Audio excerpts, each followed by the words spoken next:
Les professionnels des médias du département de Pointe-Noire sont à l'école du savoir. À la faveur, bien sûr, du séminaire de formation au journalisme économique et financier organisé par la Micodec. Une opportunité pour les chevaliers du micro et de la plume de s'offrir une nouvelle brèche professionnelle, celle de s'orienter vers la spécialisation en économie et finance, histoire d'élargir leur champ d'action. Le directeur général des Micodec n'a pas manqué de dégager l'intérêt de ce rendez-vous du donner et du recevoir.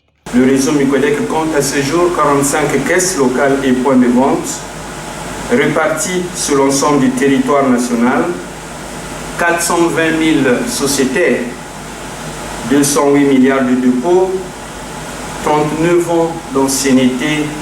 Je suis convaincu que cette formation sera bénéfique pour chacun d'entre vous en vous permettant d'approfondir vos compétences et d'améliorer votre compréhension des sujets économiques et financiers.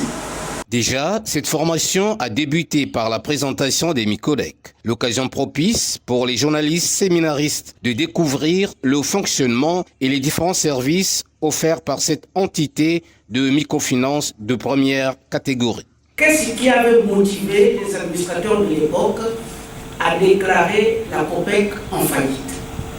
Dès lors que le client ou le sociétaire ou le client d'une banque dépose son épargne et que à sa demande, il vient vers la banque et que sa banque n'est plus liquide, ne peut plus mettre à sa disposition l'épargne qui avait été déposée, il y a un souci.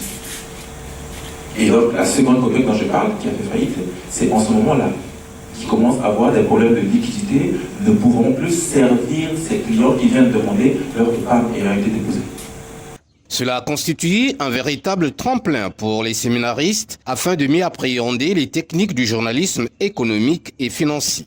Elles ont tourné autour des caractéristiques d'un reportage économique et financier, les exigences d'une publication économique, le jargon économique, l'usage des statistiques et bien entendu les sources d'information économique. Des moments intenses d'échange du savoir qui ont suscité de la part des journalistes une attention particulière au point de devenir des hommes nouveaux. Retenons que ce séminaire de formation se poursuivra le 2 novembre prochain, toujours dans les locaux de la direction régionale des Micodec Pointe-Noire.